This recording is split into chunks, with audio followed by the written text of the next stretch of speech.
Olá, amigos e amigas do canal de YouTube China Global News.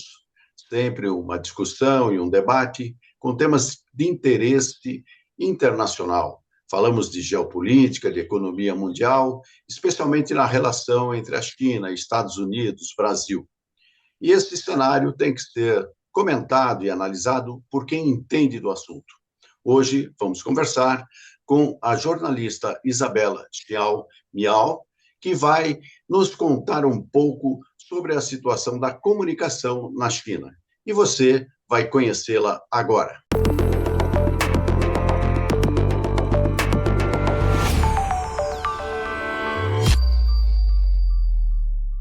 Isabela Xi Xiaomiao é repórter do serviço em português da CGTN, um dos três braços que formam o Grupo de Mídia da China, a instância estatal de informação. Licenciada em Língua e Cultura Portuguesa pela Universidade de Estudos Estrangeiros de Beijing, Isabela foi correspondente no Brasil entre 2016 e 2018. Participou da tradução de vários livros sobre a trajetória e pensamento de Xi Jinping, entre eles a coleção Obras Selecionadas de Xi Jinping, volumes 1 e 2.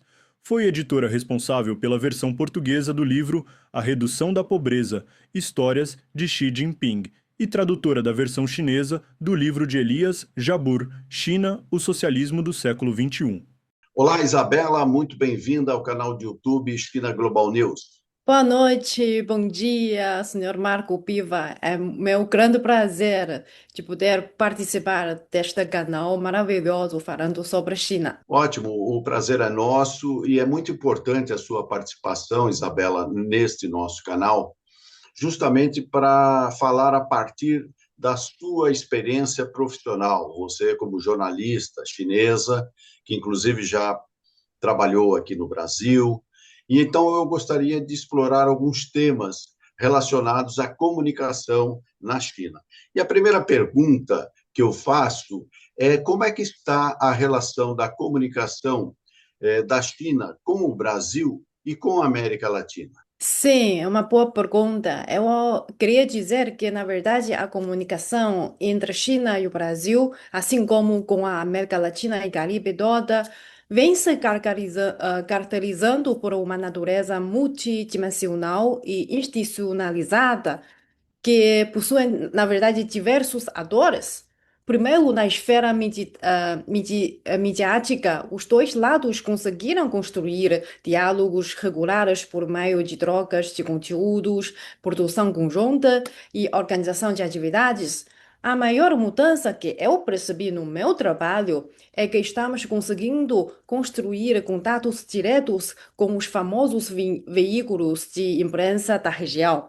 E esse contato está ficando cada dia mais intenso, como por exemplo com o Brasil. Aqui a gente já colaborou com equipes de produção do Global News, TV Bandeirantes, Record, EBC, Empresa Brasileira de Comunicação, etc.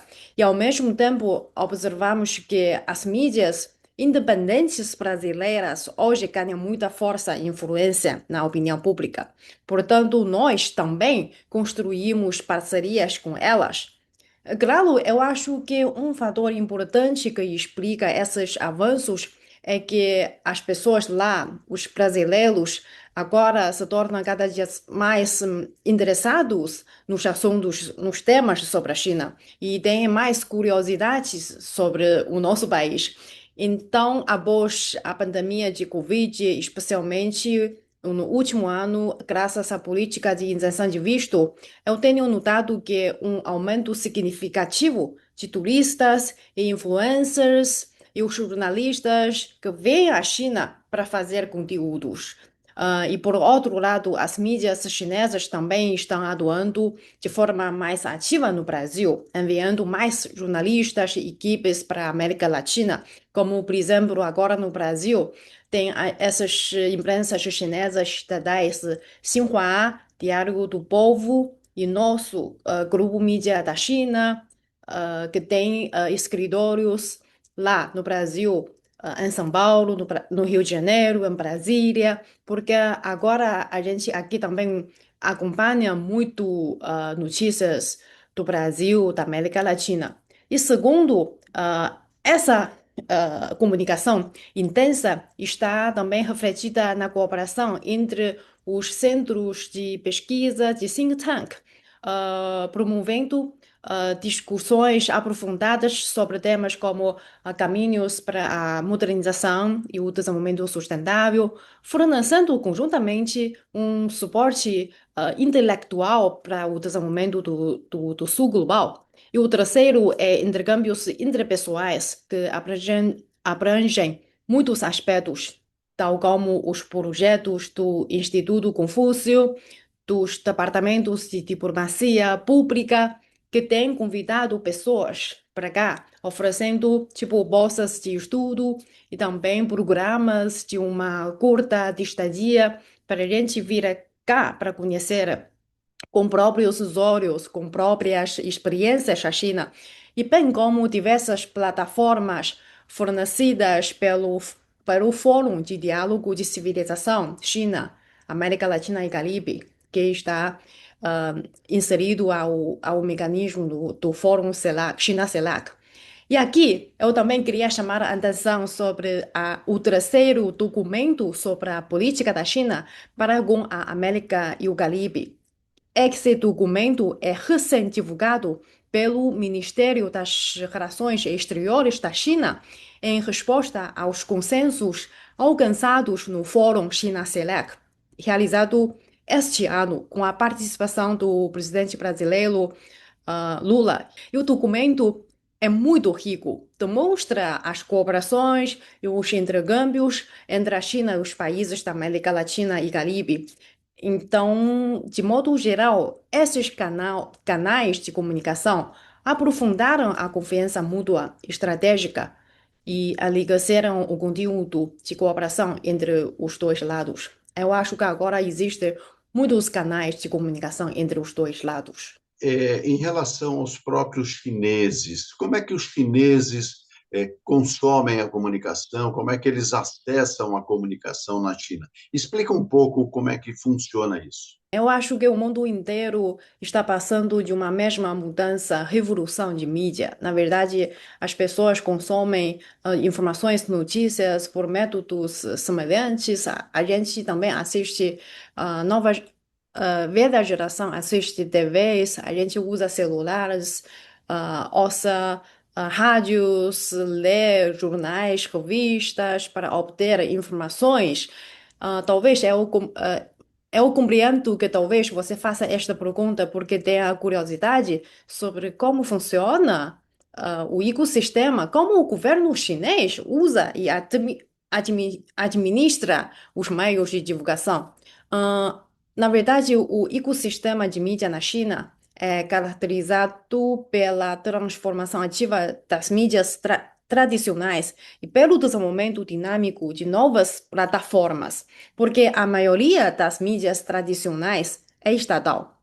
E as empresas privadas hoje já são gigantes, empresas gigantes, eles criaram novas plataformas, então eles se tornaram um ator muito importante para a divulgação de informações. Então, eu resumo que existem dois caminhos principais. Primeiro, a mídia tradicional, elas passam a construir uma matriz de mídia completa, com os centros integrados de mídia nos níveis nacional, provincial, municipal e distrital, e produzem conteúdos e depois os distribuem em múltiplos canais, tanto em seus próprios canais tradicionais, como TV, jornal, agora aplicativos, e quanto em plataformas de redes sociais.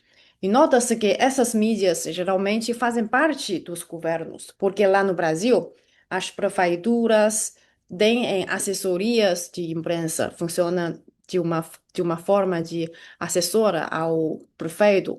Mas aqui na China tem um departamento de imprensa que é supervisor direto das mídias. Quer dizer, tem um chefe que cuida de mídia, que é responsável pela gestão, pela administração das mídias locais. Já expliquei como China tem 4 níveis: nacional, provincial, municipal e distrital.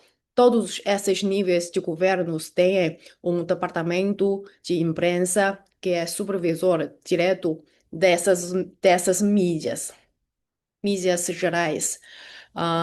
E devido ao desenvolvimento acelerado das empresas da internet, os atores privados começaram a participar da divulgação na China. As novas plataformas lideram a comunicação social e baseada em vídeos como Douyin, versão chinesa original de TikTok, e WeChat, como WhatsApp, já criou um ecossistema muito forte de relações sociais.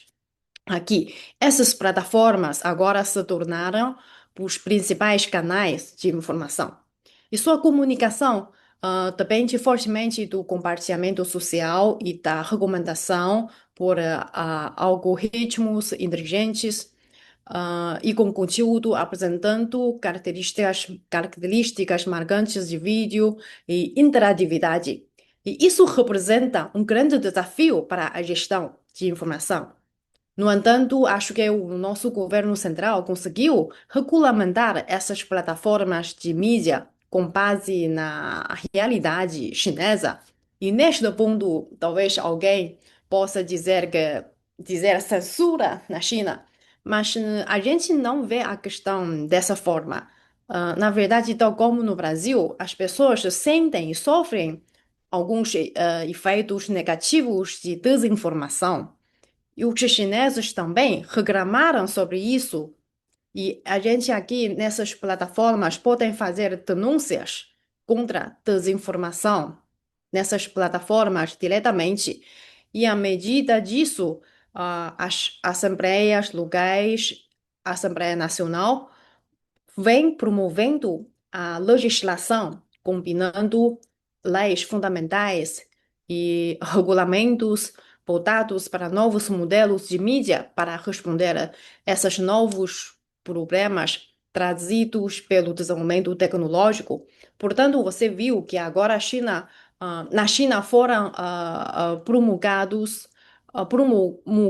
como regulamento sobre a governança de ecossistema de conteúdo de informação online, que exigem que essas plataformas cobrem as responsabilidades primordiais e aprimorem seus mecanismos de gestão nessas plataformas.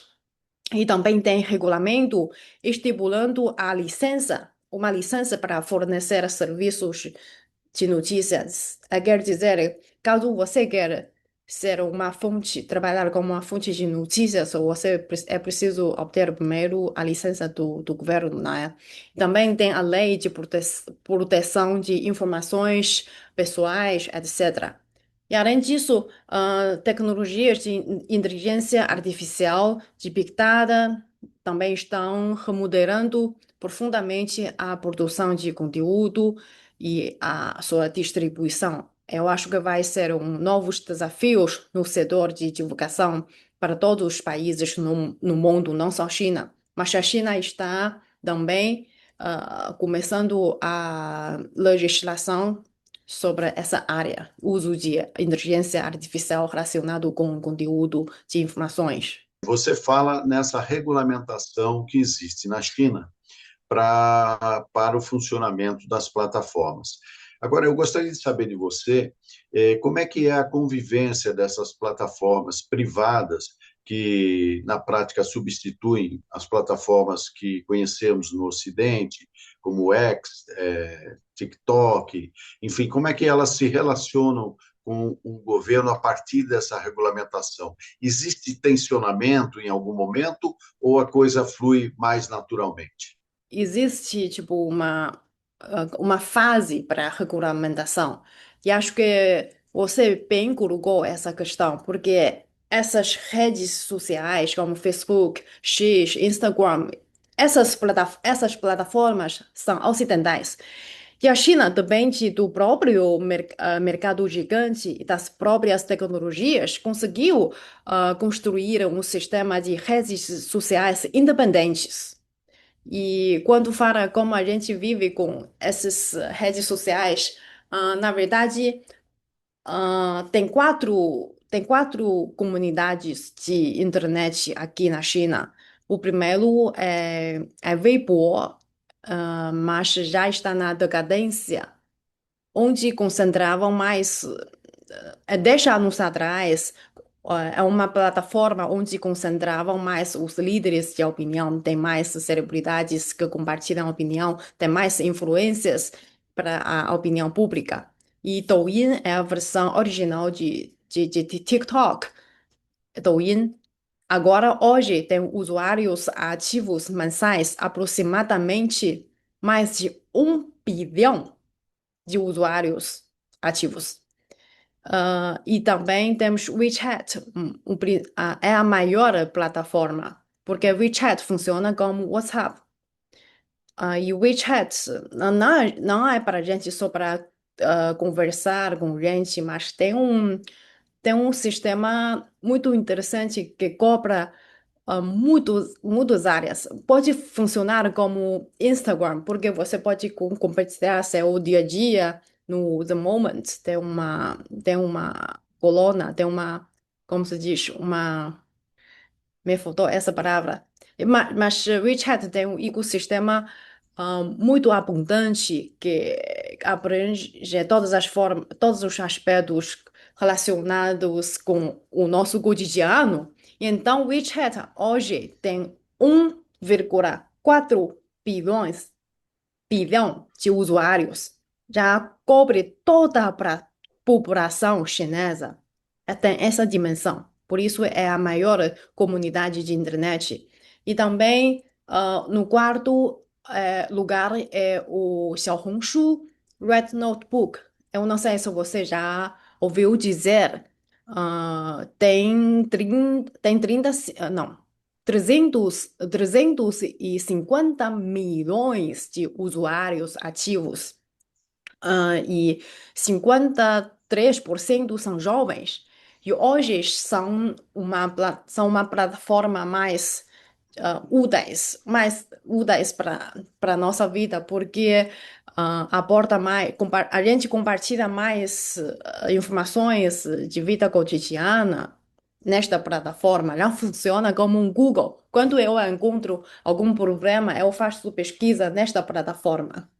É uma plataforma bem, bem útil. Por isso, quando se fala empresas privadas, essas empresas privadas, na verdade, criaram plataformas e estatais oferecem conteúdos, porque aquelas mídias continuam sendo, principal, a maioria sendo de estatal. E quanto games, falando plataformas de vídeos como o YouTube, porque a gente vai assistir a nossa entrevista no YouTube. Aqui a gente não usa YouTube. A gente tem quatro opções. Tem Youku Video, Tencent Video, iQIYI Video e Bilibili. Essas quatro são principais plataformas de vídeos. Os chineses assistem vídeos dessas plataformas. Então, em resumo, eu acho que as plataformas de mídia social da China oferecem mais opções e possuem maior autonomia, porque essas empresas são da China, não são americanas, não são todo mundo estão, tipo, na Europa, na América Latina, a gente usa plataformas americanas. Então, Sim, aí, Isabela, deve estar o preconceito e a confusão que se cria, né? Porque quando se fala no mundo ocidental de que a China tem os seus próprios canais, as suas próprias plataformas, no sentido de que a China deveria, então, abrir para o funcionamento do Twitter, esse Twitter, né, agora X, Sim, Facebook, ou seja, das empresas ocidentais. Quer dizer, existe aí uma desinformação, talvez, em relação a esta questão. Pelo que você está dizendo, praticamente a população toda da China tem acesso a essas plataformas, ou seja, a mesma pessoa, talvez duas vezes, porque usa várias plataformas, mas sim, no sim. sentido geral, vocês aí têm essa possibilidade e esse acesso.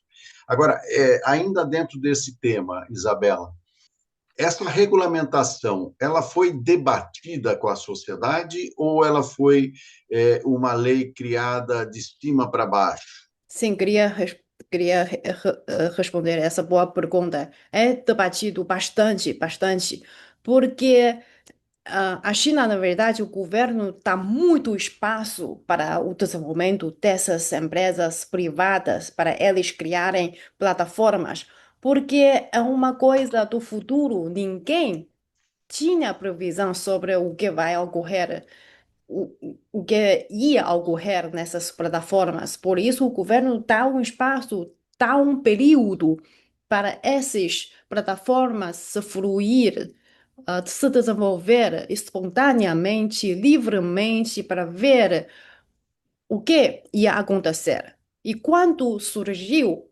problemas, quanto as pessoas que usam essas plataformas, os usuários que têm denúncias, o governo se interfere, começa a pensar a regulamentação. Por isso, um período em que nessas plataformas chinesas surgiam também muitas desinformações, surgiram muitos incidentes fake news que afetou afetou a sociedade, tem uma discussão muito ampla. Então, essa regulamentação tem sido evoluído passo a passo. Quando surge um problema, o governo interfere, o governo participa e tem e começa a fazer estas regulamentações. E também essas assembleias populares, Sim, órgãos legislativos, quando eles fazem leis, eles escutam bastante o público. Também faz pesquisas sociais para ver como fazer regulamentações. E também o governo convida essas empresas para ter reuniões, para decidir juntos, estipular juntos as leis. Então, essa regulamentação passa por debates públicos, não é de cima para baixo. É uma decisão, é uma participação ampla da sociedade. o sistema de comunicação chinês estatal, como é que ele existe? Fala um pouquinho para a gente como é que ele se organiza. Como eu já mencionei antes, temos quatro níveis de departamentos de imprensa, não é? Nacional, provincial. No caso nacional, tem as mídias estatais principais, como Xinhua, Agência de Notícias Xinhua, Diário do Povo, ah, Grupo de Mídia da China, que é CCTV, é TV Central, e também rádios nacionais, e esses são subordinados à administração nacionais. Também tem jornais nacionais. E quanto ao nível, e depois para nível provincial, municipal, cada cidade, cada província ah, tem próprias uma administração de TV,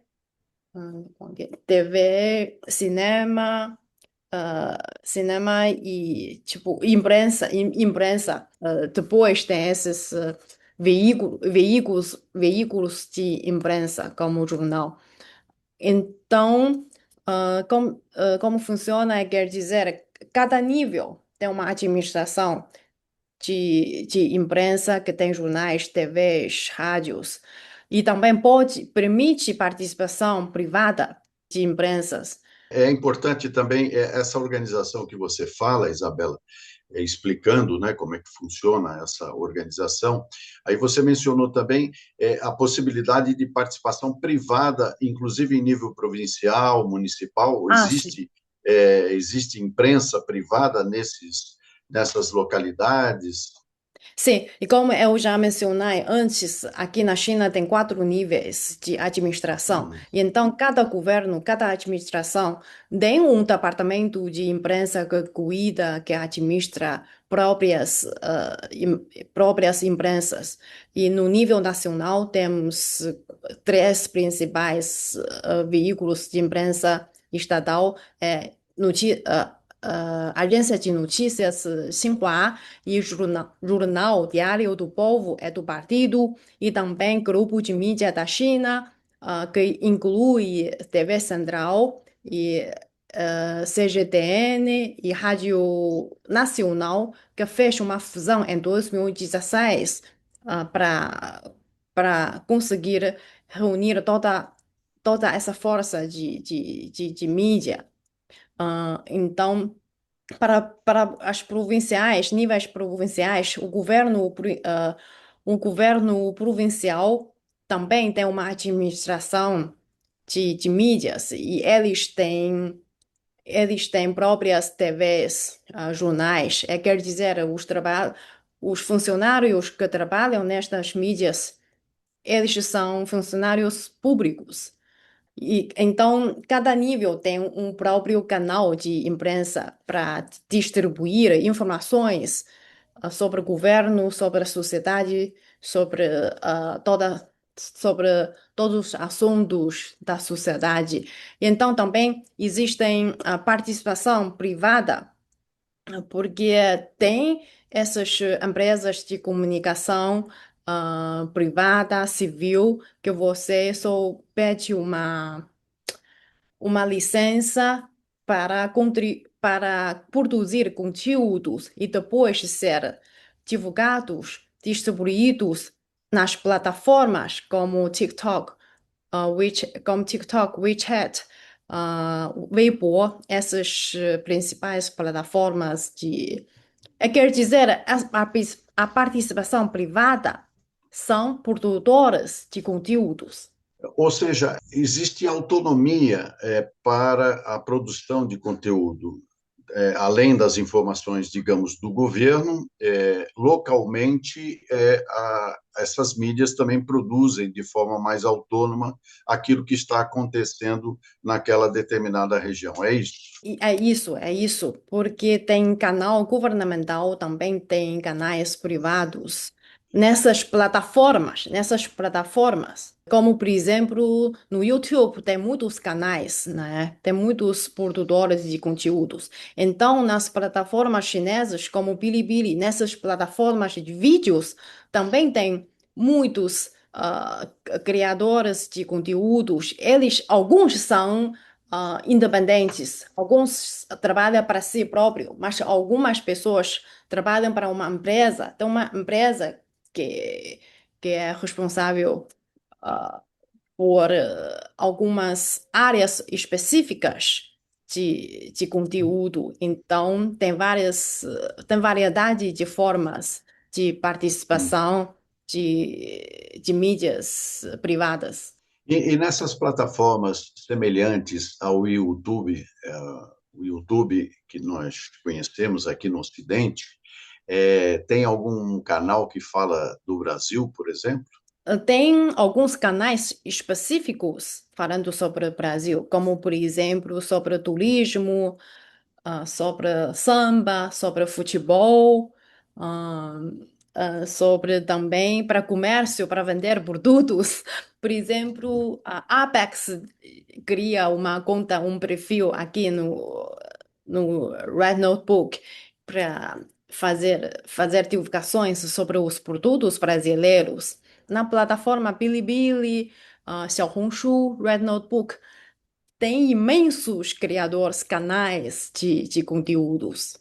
Bom, então, essa via de mão dupla, ou seja, nós falando da China aqui no Brasil, e vocês também na China falando do Brasil, né? Quer dizer, nós aqui no Brasil falando da China, vocês na China falando do Brasil. Esse intercâmbio você acha que está funcionando, está começando a funcionar melhor agora, né? Sim, está funcionando melhor. Como hoje tenho esse prazer de ser convidada por você para falar sobre esse intercâmbio, né? Agora surge cada dia mais canais como mídias independentes e como você que tem interesse na geopolítica, que abre um canal para falar sobre a China. E também nosso mídia CGT, hoje é CGTN português, temos parcerias com as principais mídias. A gente convida muitos jornalistas para cá para fazer produção conjunta, para fazer programas juntos. Então, existem mais canais para promover estes intercâmbios. Isso faz com que as mensagens sobre a China, as informações sobre a China consigam chegar ao Brasil diretamente, ao invés de por um intermédio de imprensa ocidental, não é? Porque antes você falou sobre mensagem China chegando com preconceitos ou não. Eu queria dizer que a realidade é que enfrentamos a mídia ocidental controla mais de 70% da disseminação global de notícias e informações. E tanto como pano de fundo, essa competição entre China e Estados Unidos, as informações sobre China tendem a ser não favoráveis sobre a China e também para atender às necessidades desses países desenvolvidos. E cada dia mais eu acredito que vivemos com uma guerra ah, cognitiva, porque China tem próprios problemas sociais e muitos problemas a ser resolvidos no futuro. Só que algumas mídias ocidentais, eles sabem muito bem aproveitar esses problemas chineses para criar uma narrativa, muitas vezes equivocadas, erradas, para difamar a China. Sim. Exatamente, você tem hoje uma disputa pela hegemonia mundial, e que os Estados Unidos, sem dúvida nenhuma, comandam esse processo de uma narrativa fruto dessa disputa, né?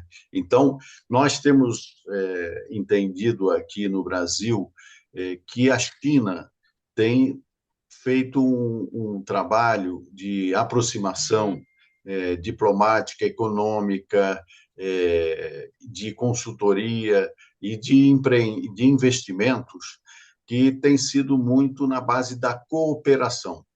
E isso é muito importante, porque a China ela traz esse conceito do intercâmbio, da cooperação, enquanto a história dos Estados Unidos, pelo menos no decorrer aí de todo o processo de relação com a América Latina, tem sido muitas vezes marcado por intervenções militares, por abusos contra a soberania dos países, né? Então, nesse sentido, é que é muito importante essa nossa conversa, Isabela, para que a gente possa, de forma muito clara e transparente e direta também, trazer essa informação que você, através da sua experiência profissional, do seu trabalho, traz aqui à nossa audiência. Isabela, eu queria agradecer bastante a sua participação aqui no nosso canal de YouTube China Global News.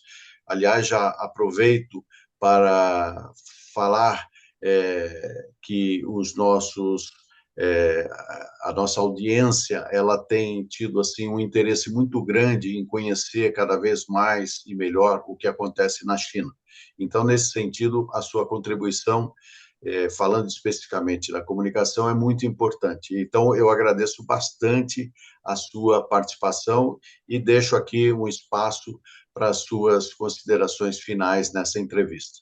Sim, muito obrigada por essa oportunidade de trazer algumas perspectivas da China sobre a importância de comunicação e espero que cada dia tem mais pessoas como você que dedica a fazer tipo comunicações mais justas, com informações mais justas entre as pessoas para intensificar nossos intercâmbios.